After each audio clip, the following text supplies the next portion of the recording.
my name is Stephanie Garcia-Vause, and I'm the Project Director for Southern Nevada Strong, as well as the Community Development and Services Director for the City of Henderson. As some of you know, and if not, you will know by the time you leave today, Southern Nevada Strong is a regional planning initiative of the Southern Nevada Regional Planning Coalition, the SNRPC. Our mission is to build a foundation for strong, long-term economic success and community livelihood by better integrating reliable transportation, safe and affordable housing, and job opportunities throughout Southern Nevada.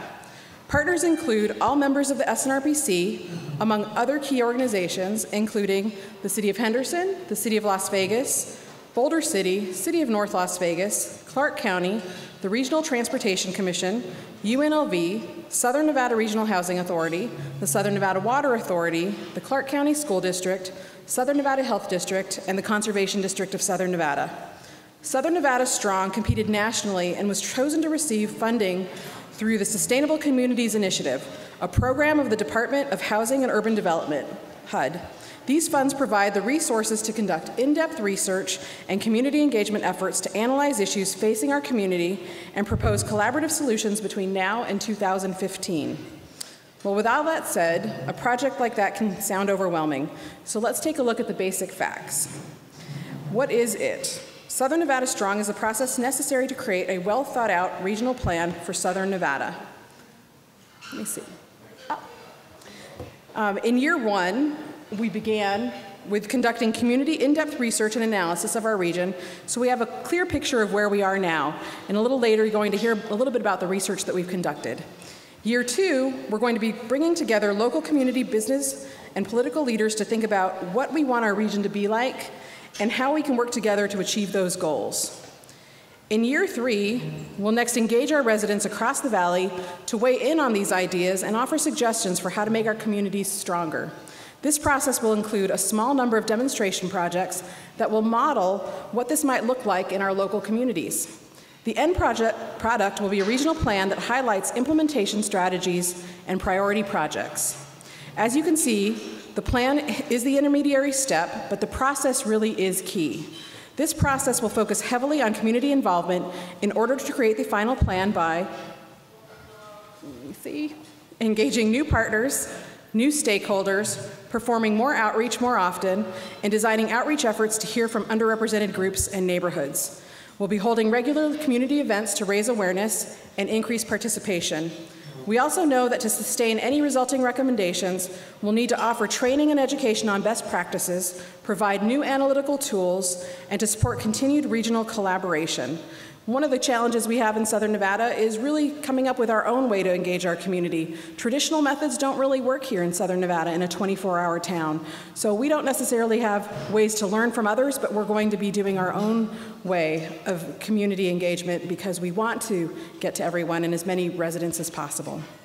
So how do we plan on breaking down a project of this magnitude? As you can see, next slide, by the cone above you, there are 6 different work groups that will provide subject matter expertise and synthesize public input on key issue areas.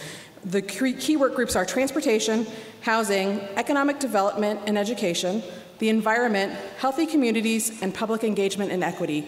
A little later on, you're going to hear from members of those task groups and Jeremy Aguero.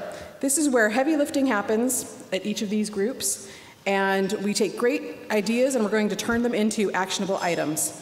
And then when it's all said and done, who's going to implement all these recommendations? The answer is largely represented in this room today. Many of your agencies and organizations are going to be responsible for helping partner with us to make the plan happen. The plan and the resulting recommendations will serve as a toolkit and will be subject to adoption by the SNRPC and all the local governments. Other partners will have a role in implementation too. UNLV, the RTC, the Southern Nevada Housing Authority, among many others. So that's how we're breaking the project down. Now let's touch on why we think this is the way to address the many challenges we face, or in other words, what's the value of planning? Neighborhoods in high walkability and easy access to transit have increased home values. Urban environments are key to economic potential and our ability to attract strong companies of the future and the talent they rely on. And many of us in the room today may have ended up in Southern Nevada because of a job. I don't know if there's a show of hands as to why you might have come. Actually, not that many. Are you being honest? Okay. Well, you know what? Unlike those of you who raised your hands, or were brave enough to, people don't necessarily choose where they want to live now because of a job. 64% of college-educated millennials are choosing where they want to live first and then looking for a job. So with 77% of them actually planning on living in the urban core, how do we make ourselves in Southern Nevada attractive to those millennials who want to choose where they live? Are they going to choose Las Vegas? And the success of our future really belongs and depends on that. Public health experts and physicians have documented the benefits of walkable neighborhoods and increased access to healthy foods. Housing and transportation costs currently for Southern Nevadans, it's currently 53 to 58% of a household income. National numbers say that housing affordability starts when you have 45% or less of your income spent on housing and transportation. So if our residents are spending between 53 and 58% of their income, we really need to have a discussion about how we can reduce those expenses, because that means our residents have less money to spend on health care, quality of life, savings, and it puts our public in jeopardy. So we need to take a look at how we can better connect housing, transportation, and jobs. In the old model, being an inexpensive place to do business was key. Now being rich in talent and ideas is key to creating a competitive region. In the old model, attracting companies was key. Now attracting and producing educated people is key. To sum up, placemaking is an economic development strategy. Creating attractive communities that in turn attract smart people, rich in talent and ideas, is vital to our community's economic competitiveness. The Obama administration has acknowledged this and is taking an innovative approach by positioning metropolitan areas at the forefront of a national economic recovery.